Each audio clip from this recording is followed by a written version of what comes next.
My husband called me a selfish germaphobe for not letting him eat from my plate. Then he turned our entire family against me, including our 2-year-old son. What happened next completely destroyed our marriage. My name is Brooklyn, and I'm 28 years old. This story might sound trivial to some people, but it changed everything about how I see respect, boundaries, and what it truly means to be a family. Marcus and I met during our senior year at Ohio State University. He was studying business while I was finishing my degree in early childhood education. We were both working part-time at the campus bookstore when he accidentally knocked over an entire display of textbooks I had just organized. Instead of getting frustrated, I started laughing, and he looked so mortified that I felt bad for him. "I'm usually not this clumsy," he said, scrambling to pick up the books. "I swear I'm normally a functioning human being." "Well, that's debatable," I teased, helping him stack the books back up. "But I'll give you the benefit of the doubt." That moment of shared laughter became the foundation of everything. Marcus was charming, thoughtful, and had this incredible ability to make me feel like the most important person in the room. He would bring me coffee during my morning shifts, leave little notes in my textbooks, and always seemed to know exactly what to say when I was stressed about exams or assignments. Our relationship bloomed quickly. Within 6 months, we were practically inseparable. Marcus had this way of making ordinary moments feel special. He would plan surprise picnics in the campus quad, take me to hole-in-the-wall restaurants he discovered around Columbus, and we would spend hours talking about our future together. I loved how he spoke about wanting a family someday, how his eyes would light up when he talked about being a father. "I want to be the kind of dad who's always present," he would say. "The kind who teaches his kids right from wrong, but also how to have fun." I fell in love with that vision of him, with the man I believed he could become. After graduation, we both found jobs in Cincinnati. Marcus landed a position at a marketing firm while I started working at a daycare center. We moved in together in a small apartment near the river, and everything felt perfect. We would cook dinner together every night, sharing stories from our days. Marcus was attentive and considerate. If I made pasta, he would wait for me to serve myself first. If we ordered pizza, he would always ask which slices I wanted before taking his own. These small gestures meant the world to me because they showed respect and consideration. 2 years later, Marcus proposed during a weekend trip to Chicago. He had planned this elaborate proposal at Navy Pier, complete with a photographer hidden nearby to capture the moment. "Brooklyn," he said, getting down on one knee as the sun set behind him, "you make me want to be the best version of myself every single day. Will you marry me?" I said yes without hesitation. The ring was beautiful, but what made the moment perfect was how thoughtful everything felt. He had remembered that I preferred smaller, more intimate settings over grand public displays, so he had chosen a quiet spot away from the crowds. We got married the following spring in a small ceremony in my hometown in Indiana. My parents adored Marcus. My mother would always comment on how polite and respectful he was, how he would always offer to help with dishes or ask before taking seconds at dinner. "He's a keeper, Brooklyn," she would say. Not many young men have those kinds of manners anymore. My father, who was usually skeptical of my boyfriends, approved of Marcus immediately.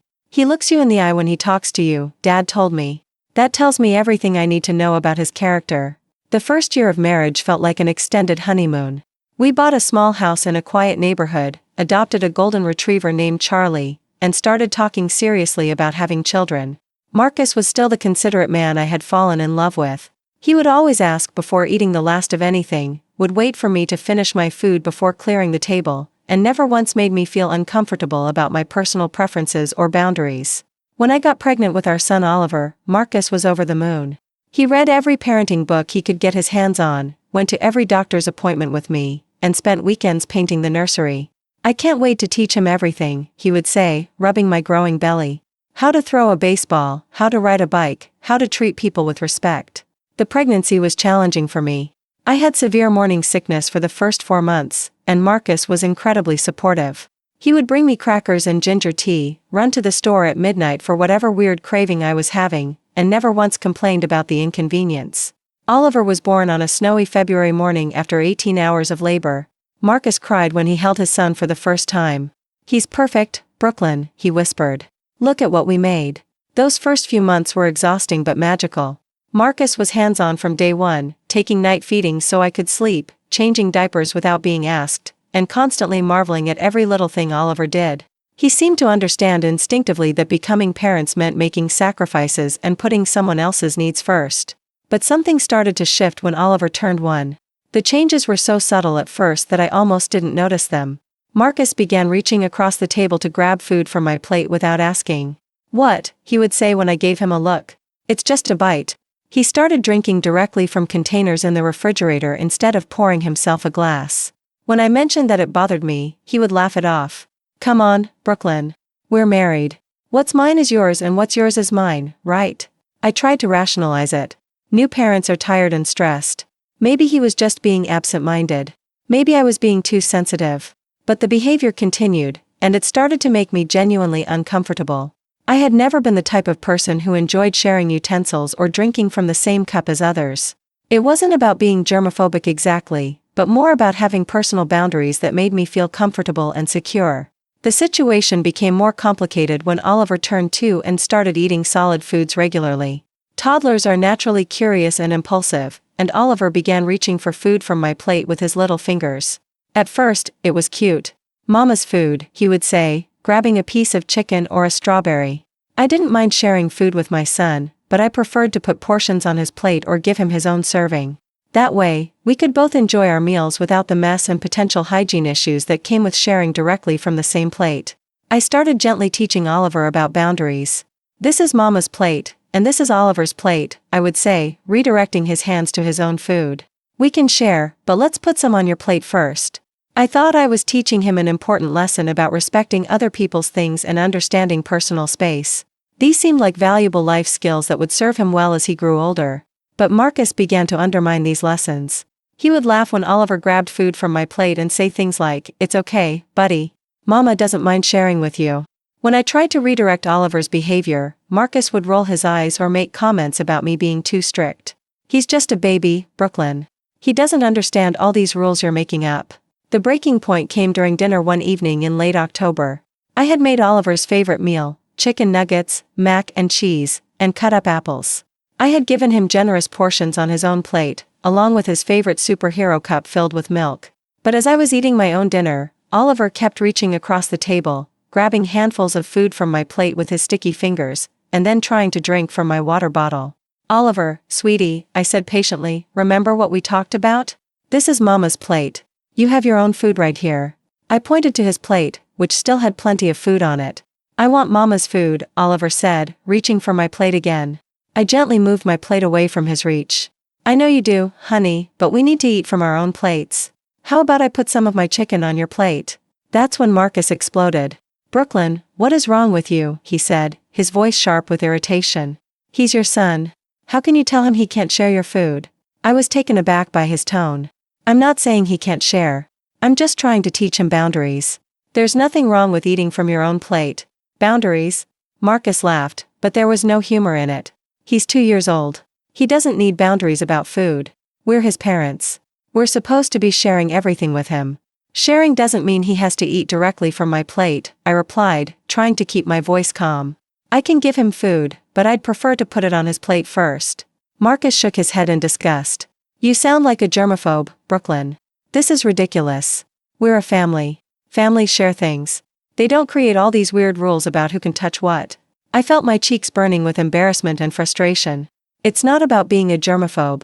It's about teaching him respect and basic manners. And honestly, Marcus, you've been doing the same thing. You eat from serving dishes with your own fork, you drink straight from containers. It makes me uncomfortable. "Oh, here we go," Marcus said, throwing his napkin down on the table. "Now I'm the problem too. I can't even eat in my own house without walking on eggshells around your neuroses." "They're not neuroses," I said, my voice starting to shake. "They're reasonable boundaries. I've never liked sharing utensils or drinks, and you used to respect that.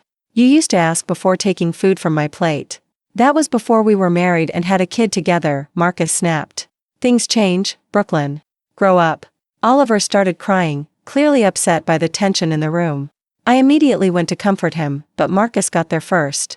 "It's okay, buddy," he said, shooting me a pointed look. "Mama's just being silly about the food. You can eat whatever you want." I felt like I had been slapped. Marcus was not only dismissing my feelings but actively undermining my attempts to parent our son. Worse, he was making me out to be the villain in front of Oliver, as if wanting basic respect and boundaries made me a bad mother. That night, after Oliver was in bed, I tried to have a calm conversation with Marcus about what had happened. I need you to understand that this isn't about being controlling or germaphobic, I said. It's about respect. When you eat from my plate or drink from my glass without asking, it makes me feel like my preferences don't matter. Marcus was scrolling through his phone while I talked, barely looking up. Brooklyn, you're making this into a way bigger deal than it needs to be. It's just food. It's not just about food, I insisted. It's about the principle. We should be teaching Oliver that people have different comfort levels and that it's important to respect those differences. Finally, Marcus looked up from his phone, and his expression was cold. You know what I think? I think you're being selfish. Our son wants to share with his mother, and you're rejecting him because you're obsessed with germs or whatever this is. That's not healthy, Brooklyn. That's not normal. I'm not rejecting him, I said, my voice rising despite my efforts to stay calm. I love sharing with him. I just want to do it in a way that feels comfortable for everyone. Comfortable for you, you mean, Marcus said. Because that's all you care about. Your comfort. Your rules. Your way of doing things. Did you ever think that maybe Oliver feels rejected when you push your plate away from him? Did you ever think that maybe I feel like a stranger in my own home because my wife treats me like I'm contaminated? His words hit me like a physical blow. That's not fair, Marcus. That's not what I'm doing. Isn't it? He said, standing up from the couch. Because from where I'm sitting, it looks like you care more about your precious boundaries than you do about your family. I started crying then, not because I was sad, but because I was so frustrated and hurt. How can you say that? Everything I do is for this family. I work full-time, I take care of Oliver, I cook dinner every night, I do the laundry, I clean the house. How does wanting to eat from my own plate make me selfish? Because normal mothers don't have these kinds of hang-ups, Marcus said. Normal mothers want to share everything with their children. They don't create all these weird rules and restrictions. So now I'm not a normal mother? I asked, my voice barely above a whisper. Marcus looked at me for a long moment, and I could see something shifting in his expression. It was as if he was seeing me differently, and what he saw disappointed him.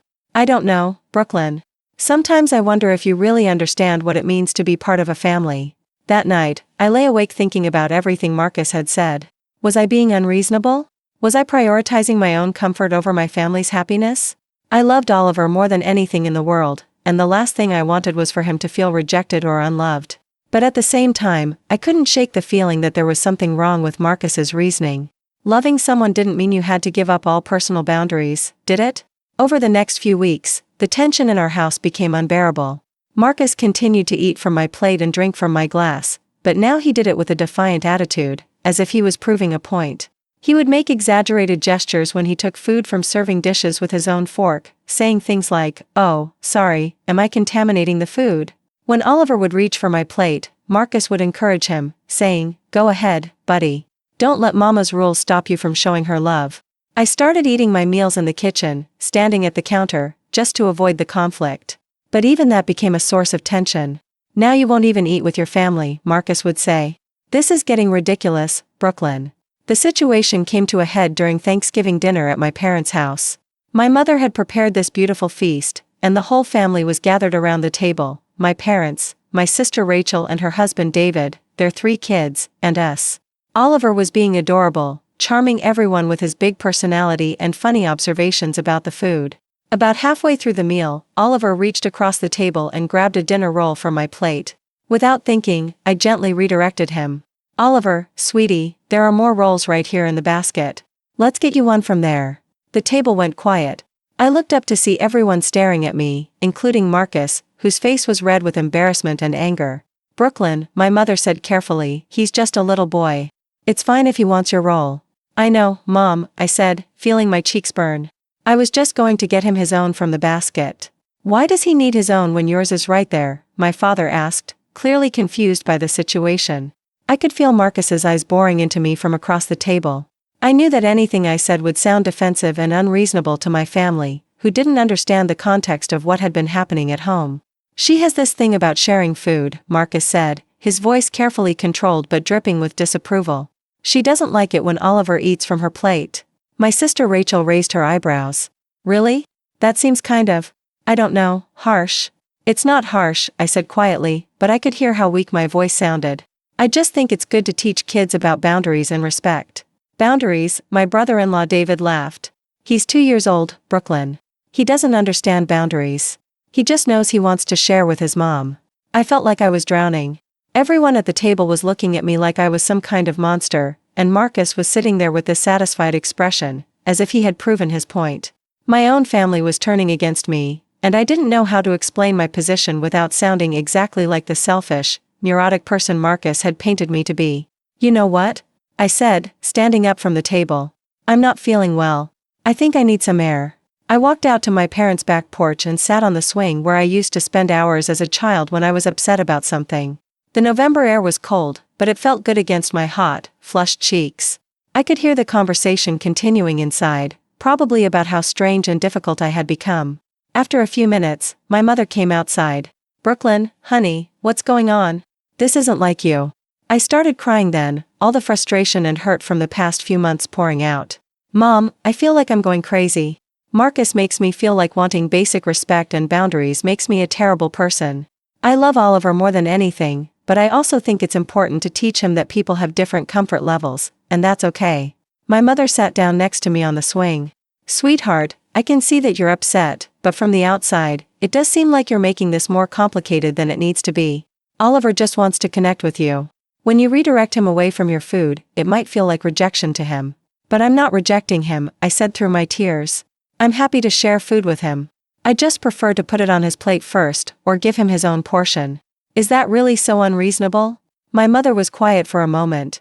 "I think," she said carefully, "that maybe you need to ask yourself what's more important, being right about this, or keeping peace in your family." Her words stung because they echoed what Marcus had been saying. Was I choosing to be right over choosing to be happy? Was I prioritizing my own comfort over my family's harmony? But something deep inside me rebelled against that logic. Why was it my responsibility to give up my boundaries to keep everyone else happy? Why wasn't it Marcus's responsibility to respect my feelings? When we got home that night, Marcus was quiet in the car, but I could feel his anger radiating from the driver's seat. Oliver had fallen asleep in his car seat, so we carried him inside and put him to bed without talking. It wasn't until we were in our own bedroom that Marcus finally exploded. "I have never been so embarrassed in my life," he said, his voice shaking with rage. "Do you have any idea how you made me look in front of your family? Like I'm married to some kind of neurotic control freak who won't even let her own son eat from her plate." "Marcus, please," I said, sitting down on the edge of the bed. "I wasn't trying to embarrass you. I was just trying to be consistent with what we've been working on at home." "What we've been working on?" He laughed bitterly. "You mean what you've been imposing on the rest of us? There is no we in this, Brooklyn. There's just you and your ridiculous rules that nobody else understands or agrees with." "That's not true," I said, but even as I said it, I wondered if it was. "I'm trying to teach Oliver about respect and boundaries. Those are important values. He's 2 years old." Marcus shouted, and I was grateful that Oliver was a heavy sleeper. "He doesn't need to learn about boundaries from his mother refusing to share food with him. What he needs is to feel loved and accepted, which apparently is too much to ask from you." I felt something break inside me then. How can you say I don't love him? Everything I do is because I love him. I want him to grow up understanding that people have different comfort levels, and that it's important to respect those differences. I want him to be considerate and thoughtful, like you used to be. Like I used to be? Marcus's voice was dangerously quiet now. "What's that supposed to mean?" "It means that when we first got together, you would ask before taking food from my plate. You would pour your own glass of juice instead of drinking from the container. You respected my preferences, even when you didn't understand them. And now you act like those same preferences make me some kind of monster." Marcus stared at me for a long moment, and when he spoke, his voice was filled with contempt. "You know what, Brooklyn? Maybe the problem isn't that I've changed. Maybe the problem is that I finally see who you really are. A selfish, controlling person who cares more about her own neuroses than her family's happiness." Those words hit me like a physical blow. I had never seen Marcus look at me with such disgust, such complete dismissal of who I was as a person. "Marcus, please don't say that. You know that's not who I am." "Do I?" he said.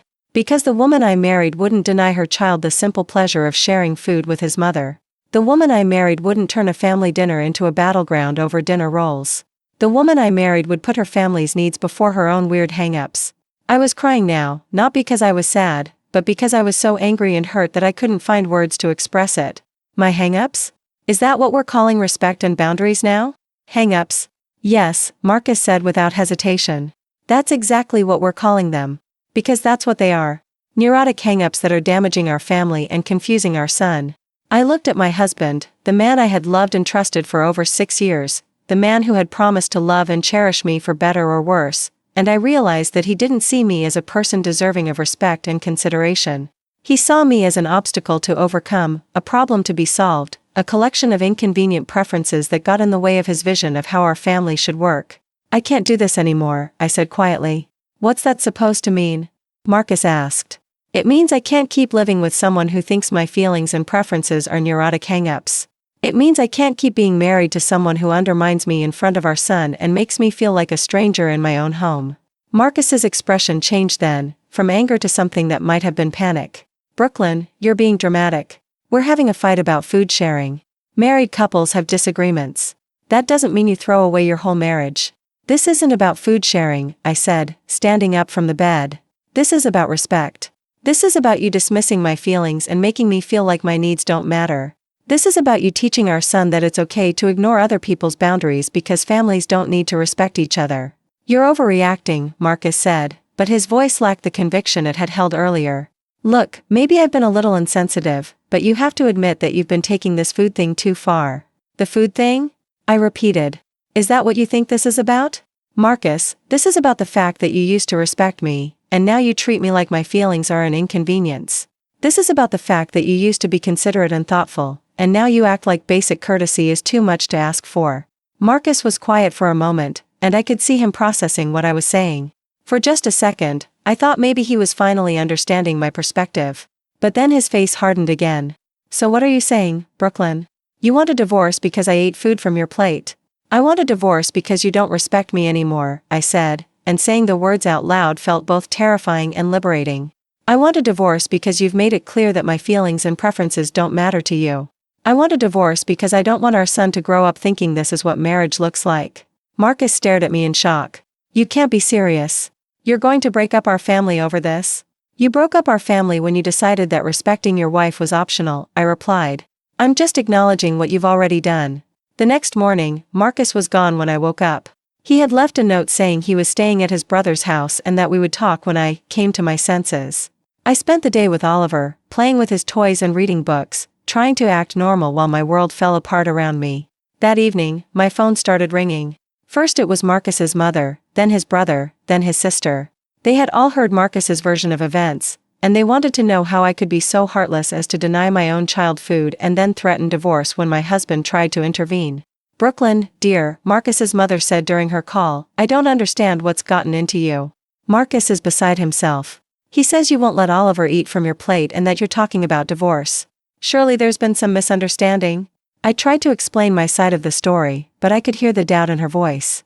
To her, it sounded exactly like Marcus had said, a neurotic wife making a big deal out of nothing and threatening to destroy her family over trivial concerns. The calls continued for days. Marcus's family, my own family, even some of our mutual friends had heard versions of the story and wanted to weigh in. The consensus was clear: I was being unreasonable, selfish, and destructive. I was the problem, and I needed to fix it by giving up my ridiculous demands and apologizing to Marcus for overreacting. But here's the thing that nobody seemed to understand: it wasn't about the food. It had never been about the food. It was about the fact that the man I had married, the man who used to bring me coffee and leave sweet notes in my textbooks, had decided that my feelings and preferences were inconvenient obstacles to be dismissed and ridiculed.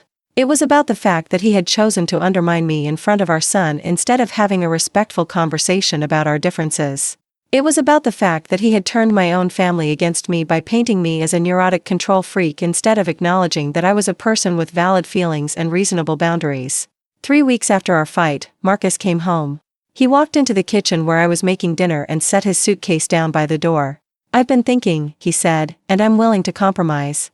I'll try to be more respectful about asking before I eat from your plate, and I'll help you teach Oliver about boundaries.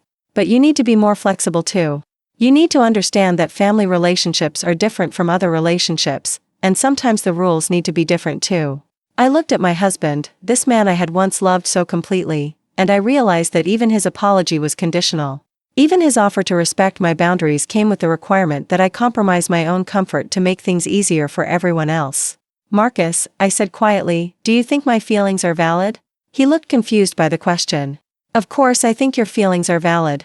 That's why I'm willing to compromise. But do you think my feelings are reasonable?" I pressed. Do you think it's understandable that I would prefer people not eat directly from my plate or drink from my glass? Marcus hesitated, and in that hesitation, I found my answer. I think, he said carefully, that your feelings are more important to me than whether or not I understand them. It was a diplomatic answer, but it wasn't what I needed to hear. I needed him to say that yes, my boundaries were reasonable. I needed him to acknowledge that wanting basic respect and consideration didn't make me neurotic or selfish. I needed him to understand that love doesn't mean the absence of boundaries, it means respecting the boundaries that exist. I can't do this, Marcus, I said. I can't be married to someone who thinks my boundaries are unreasonable but is willing to humor them to keep me quiet. I need to be with someone who respects me because they believe I deserve respect, not because it's easier than fighting about it. Brooklyn, please, Marcus said, and for the first time since this whole thing started, he sounded genuinely desperate. Don't do this. We can work it out. I love you. I love our family. Don't throw that away over something so small. It's not small to me, I said. And the fact that you still think it's small tells me everything I need to know. The divorce process was brutal. Marcus fought for joint custody of Oliver, and during the mediation sessions, he painted me as an unstable mother with obsessive-compulsive tendencies who was using our son as a pawn in our marital disputes. His lawyer argued that my food-related anxieties were a sign of deeper mental health issues that could be harmful to Oliver's development. I had to undergo a psychological evaluation to prove that I was a fit mother. The psychologist, Dr. Henderson, was a kind woman in her 50s who listened patiently as I explained the situation. Mrs. Patterson, she said after I finished my story, can you help me understand what this conflict was really about for you? It was about respect, I said. It was about feeling like my husband saw me as a person whose feelings and preferences mattered. When he started dismissing my boundaries and encouraging Oliver to ignore them too, it felt like he was teaching our son that other people's comfort doesn't matter as much as getting what you want. Dr. Henderson nodded. And how did it make you feel when your husband called your boundaries neurotic or unreasonable? It made me feel like he didn't see me as an equal partner in our marriage, I said. Like my role was to accommodate everyone else's needs and preferences, but mine didn't count. Do you think your boundaries around food sharing are unusual? She asked. I thought about it for a moment. Maybe they are. But I don't think unusual means wrong. I think people have different comfort levels about physical contact, personal space, and hygiene. I think a loving partner should try to respect those differences, even if they don't understand them. Dr. Henderson made some notes and then looked up at me. Mrs. Patterson, based on our conversation today and the psychological testing we've done, I see no evidence of obsessive-compulsive disorder or any other mental health condition that would impair your ability to parent effectively. Your boundaries around food sharing appear to be a matter of personal preference rather than pathological behavior. Furthermore, your desire to teach your son about respecting other people's boundaries is actually quite healthy and age-appropriate. When the custody evaluation was complete, I was awarded primary custody of Oliver. The court found that Marcus's attempts to undermine my parenting and his dismissive attitude toward my concerns were more problematic than my preference for maintaining personal boundaries around food. But winning the custody battle felt hollow because I had lost so much in the process. My marriage was over. My relationship with my extended family was strained because they still didn't understand why I had thrown away a good marriage over something so trivial. Some of our mutual friends had taken sides, and most of them had chosen Marcus. The hardest part was explaining to Oliver why Daddy didn't live with us anymore. How do you tell a 3-year-old that Mommy and Daddy got divorced because they couldn't agree on table manners? How do you explain that sometimes loving someone isn't enough if they don't respect who you are as a person? Daddy loves you very much, I told Oliver one night as I was tucking him into bed. And Mommy loves you very much too. Sometimes grown-ups have disagreements that they can't fix, but that doesn't change how much we love you. Did Daddy go away because I ate from your plate? Oliver asked, his big eyes filled with confusion and worry. My heart broke. No, sweetheart. Daddy didn't go away because of anything you did. You didn't do anything wrong. Sometimes grown-ups just can't live together anymore, but we both still love you just as much as we always have. 6 months after the divorce was finalized, I ran into Marcus at the grocery store. He looked tired and older somehow, and when he saw me, his expression was a mixture of sadness and regret. Brooklyn, he said, how are you doing? I'm okay, I said, and I realized that it was true. How are you? He paused, as if he wasn't sure how to answer. I'm learning a lot about myself, I guess. I've been going to therapy. That's good, I said, and I meant it. I want you to know, he said, his voice quiet, that I've been thinking about everything that happened between us. And I think I think maybe I didn't understand what you were trying to tell me. I looked at my ex-husband, the father of my child, the man I had once planned to grow old with, and I felt sad for what we had lost. What do you understand now? I understand that it was never really about the food, he said. It was about feeling respected and heard. And I understand that I made you feel like your needs didn't matter, like you were being unreasonable for having boundaries. Yes, I said simply. That's exactly what it was about. I'm sorry, Brooklyn. I'm really, truly sorry. I know it's too late to fix what I broke, but I want you to know that I see it now. I see what I did wrong. I felt tears prick my eyes, not because I wanted to reconcile with Marcus, but because hearing him acknowledge my perspective felt like a validation I had been waiting for over a year. Thank you for saying that, I said. It means a lot to hear you say it. I'm trying to be different with Oliver, Marcus said. I'm trying to listen when he tells me he doesn't like something or when he needs space. I'm trying to show him that his boundaries matter. I'm glad, I said, and I was. He needs to know that his feelings are important. We talked for a few more minutes about Oliver, about his preschool and his favorite activities. When we parted ways, I felt a sense of closure that I hadn't expected.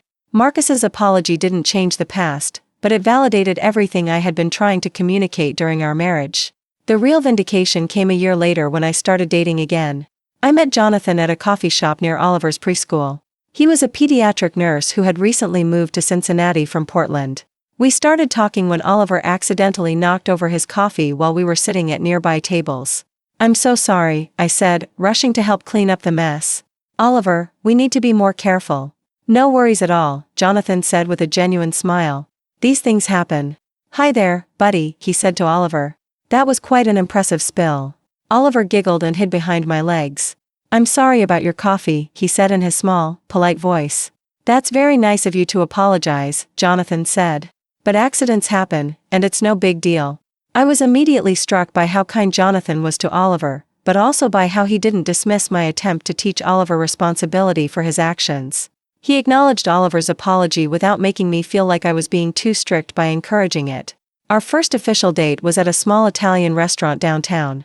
When our meals arrived, I noticed that Jonathan waited for me to start eating before he began his own meal.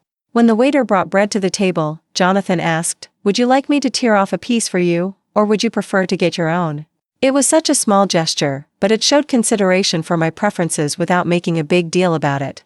Halfway through dinner, I decided to be upfront about my situation. I should probably tell you that I'm recently divorced, I said. And the reason for the divorce might seem strange to some people. Jonathan looked interested but not judgmental. Only if you want to share. But I can't imagine any reason for divorce that would seem strange to me. People separate for all kinds of reasons, and they're usually more complex than they appear on the surface. I found myself telling him the whole story, from the beginning of the food-sharing conflicts to the final custody battle.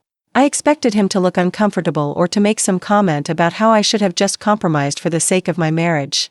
Instead, Jonathan listened thoughtfully and then said, "It sounds like you were asking for basic respect and consideration, and your ex-husband wasn't able to provide that. I'm sorry you went through that. You don't think I was being unreasonable?" I asked, almost afraid to hear his answer. "Not at all," Jonathan said without hesitation. "I think everyone has different comfort levels about personal boundaries, and a good partner should try to understand and respect those differences. It sounds like your ex-husband was more interested in being right than in making you feel heard and valued." That night, as Jonathan walked me to my car, he said, "I had a really nice time tonight, Brooklyn. I hope we can do this again soon." "I'd like that," I said. "And just so you know," he added with a smile, "I always ask before taking food from someone else's plate. My mom raised me to have manners." I laughed, feeling lighter than I had in years. Good to know. As our relationship progressed, I began to understand what it felt like to be with someone who naturally respected boundaries without seeing them as personal attacks. When Jonathan came over for dinner and I made extra food, he would ask, "Is it okay if I have seconds?" When Oliver would reach for food from my plate, Jonathan would gently redirect him by saying, "Let's ask Mama if she can put some on your plate, buddy." He never made a big deal about it, never acted like my preferences were strange or inconvenient. He simply treated them as part of who I was, the same way I might prefer vanilla ice cream over chocolate or like my coffee with cream instead of black. The contrast with my marriage to Marcus was stark. With Jonathan, I never felt like I had to justify my boundaries or defend my preferences. I never felt like loving someone meant giving up parts of myself to keep them happy. Oliver adored Jonathan from the beginning. Jonathan would get down on Oliver's level when they talked, really listen to what Oliver was saying, and respect Oliver's own boundaries too. If Oliver didn't want a hug goodbye, Jonathan would say, "That's okay, buddy. How about a high five instead?" If Oliver didn't want to share a toy, Jonathan would say, "That's your special toy. You don't have to share it if you don't want to." Watching Jonathan interact with my son showed me that it was possible to teach children about sharing and kindness while still respecting their autonomy and personal boundaries. The two concepts weren't mutually exclusive, despite what Marcus had always claimed. About 18 months after our first date, Jonathan and I were having dinner at his apartment when he brought up the topic of moving in together. "I've been thinking," he said, "that maybe it's time we took the next step. What would you think about us finding a place together? Somewhere with enough space for all of us, including a good yard for Oliver to play in." I felt a flutter of anxiety, not because I didn't want to live with Jonathan, but because living together would mean navigating all those daily intimacies that had caused so much conflict in my marriage. "I'd love that," I said, "but I want to be upfront about something. I know I have some particular preferences about food and personal space that might seem strange. I don't want those to become issues between us down the road." Jonathan reached across the table and took my hand. "Brooklyn, I've been eating meals with you for over a year. I know about your preferences, and they don't bother me. They're just part of who you are. Besides," he smiled, "I happen to think it's kind of nice to be with someone who knows what she likes and isn't afraid to ask for it." We found a house in a quiet neighborhood with a big backyard and a swing set that the previous owners had left behind. Moving in together was surprisingly easy. Jonathan was naturally considerate about shared spaces. He would ask before using my coffee mug, would put food on his own plate instead of eating from serving dishes with his fork, and never once made me feel like my preferences were an inconvenience. The real test came when Oliver had a stomach bug and was feeling clingy and wanting extra comfort. He kept trying to drink from my water glass and eat from my plate, clearly seeking the closeness and security that comes from sharing with Mama when you're not feeling well. I was torn between wanting to comfort my sick child and maintaining the boundaries that were important to me. In the past, Marcus would have used this exact situation as evidence that my boundaries were selfish and unreasonable. But Jonathan handled it perfectly. "Hey buddy," he said to Oliver, "I can see that you want to be close to Mama because you're not feeling good. How about we get you your own special sick day cup that matches Mama's? That way you can drink the same thing she's drinking, but from your very own cup." Oliver loved the idea. Jonathan found a cup that was similar to mine and filled it with the same water. "Now you and Mama are drinking buddies," he said, "but you each have your own special cup." It was such a simple solution, but it showed me that it was possible to respect my boundaries while still meeting Oliver's emotional needs. The two things didn't have to be in conflict with each other. That evening, after Oliver was feeling better and had gone to bed, I thanked Jonathan for how he had handled the situation. "You don't need to thank me," he said. "That's just basic problem solving. Oliver needed to feel close to you, and you needed to maintain your comfort level. There's no reason both of those things can't be true at the same time." Marcus used to say that loving someone meant giving up boundaries, I said. He made me feel like wanting personal space or having preferences about food sharing meant I didn't love my family enough. Jonathan was quiet for a moment. "I think," he said, "that real love means wanting the people you care about to feel comfortable and respected. If someone loves you, they should want you to feel safe and secure, not pressured to give up parts of yourself." "That's exactly how I feel," I said.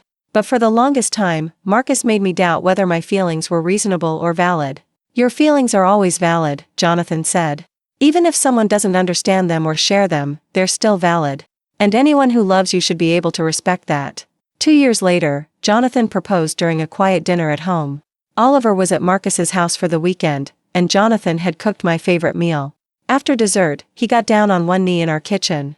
"Brooklyn," he said, "I love you exactly as you are. I love your kindness, your intelligence, your strength, and yes, even your very specific preferences about food sharing. I love that you know what you need to feel comfortable and secure, and I love that you're teaching Oliver to respect other people's boundaries. Will you marry me?" I said yes through happy tears. The ring was beautiful, but what made the moment perfect was knowing that Jonathan was proposing to the real me, including all the parts of myself that Marcus had seen as problems to be fixed. Our wedding was small and intimate, held in my parents' backyard with just our closest family and friends. Oliver was our ring bearer, proudly walking down the aisle in his little suit. During the reception, as I watched my new husband dancing with my son, I felt overwhelmed with gratitude for this second chance at love.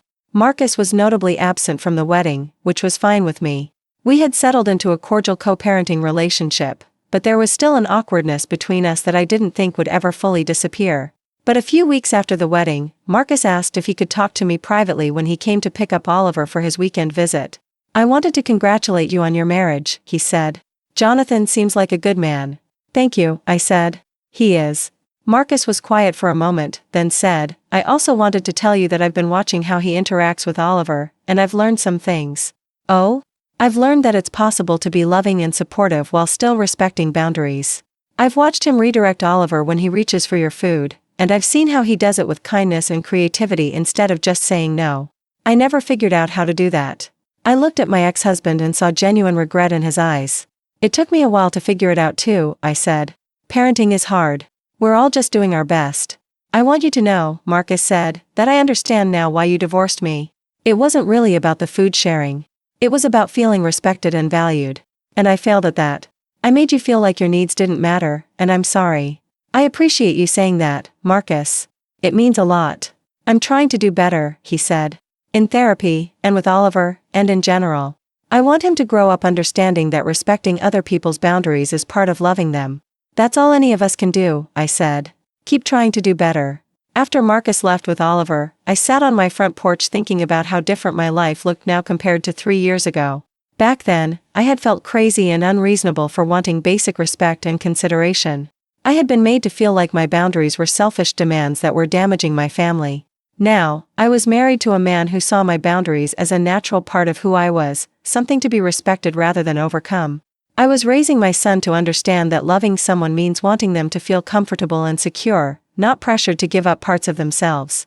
The validation I had been seeking all along hadn't come from winning the divorce or proving that I was right. It had come from finding someone who naturally understood that love and respect go hand in hand, that caring for someone means honoring their needs even when you don't fully understand them. Jonathan came out onto the porch and sat down next to me. "Penny, for your thoughts?" "I was just thinking about how much has changed," I said. 3 years ago, I thought I was crazy for wanting people to ask before eating from my plate. Now I'm married to someone who thinks that's just basic courtesy." "It is basic courtesy," Jonathan said, putting his arm around me. "The fact that your first husband didn't see it that way says something about him, not about you." "I know that now," I said. "But it took me a long time to believe it." "Well, for what it's worth," Jonathan said with a smile, "I happen to think you have excellent boundaries. Clear, reasonable, and consistently applied. Oliver's lucky to have a mom who's teaching him that other people's comfort matters." As we sat there watching the sunset, I reflected on everything I had learned over the past few years. I had learned that love doesn't require the absence of boundaries, it requires the respect of boundaries. I had learned that wanting basic consideration doesn't make you selfish or neurotic, it makes you human. I had learned that the right person will see your needs as valid even if they don't share them. Most importantly, I had learned that sometimes the end of something painful can be the beginning of something beautiful. My divorce from Marcus had felt like a failure at the time, but it had led me to a relationship built on mutual respect and understanding. Oliver came running up the front steps when Marcus's car pulled into the driveway on Sunday evening. "Mama." "Jonathan," he called out excitedly. "Daddy taught me how to make pancakes, and I used my own bowl to mix them." I smiled, hearing the pride in his voice.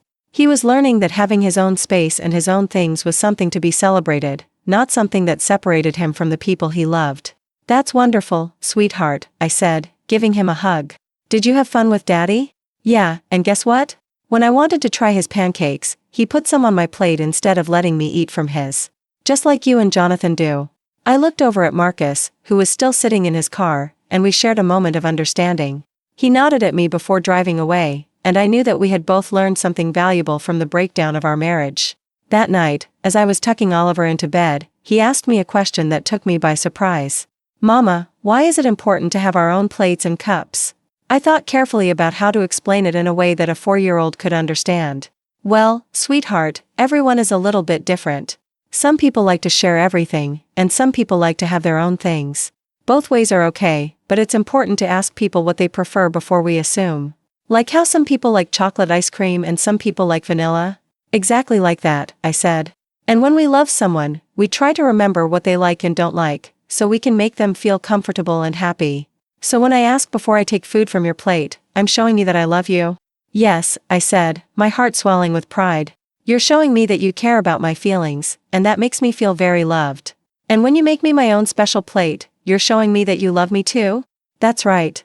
I'm showing you that I want to share with you, and I also want you to have your own special things." Oliver was quiet for a moment, processing this information. I think that's nice, he said finally. Everyone should have their own special things, but they should also share sometimes. I think so too, sweetheart. As I turned off Oliver's light and headed to my own bedroom, I felt a deep sense of peace. My son was growing up understanding that love and boundaries could coexist, that respecting other people's preferences was an act of care rather than a burden. Jonathan was already in bed, reading a book about childhood development. Good conversation with Oliver? He asked, looking up from his reading. The best, I said, climbing into bed next to him. He gets it, you know? He understands that we can love each other and still have personal boundaries. Of course he gets it, Jonathan said, setting his book aside and pulling me close. He's got the best teacher. I settled into Jonathan's arms, feeling grateful for this life we had built together. It had taken me 31 years to find someone who understood that love isn't about erasing boundaries, it's about respecting them. It had taken a failed marriage and a painful divorce to learn that my needs were valid and my feelings mattered. But now, lying in bed next to a man who saw my boundaries as a natural part of who I was, watching my son learn that love and respect go hand in hand, I knew that every difficult moment had been worth it.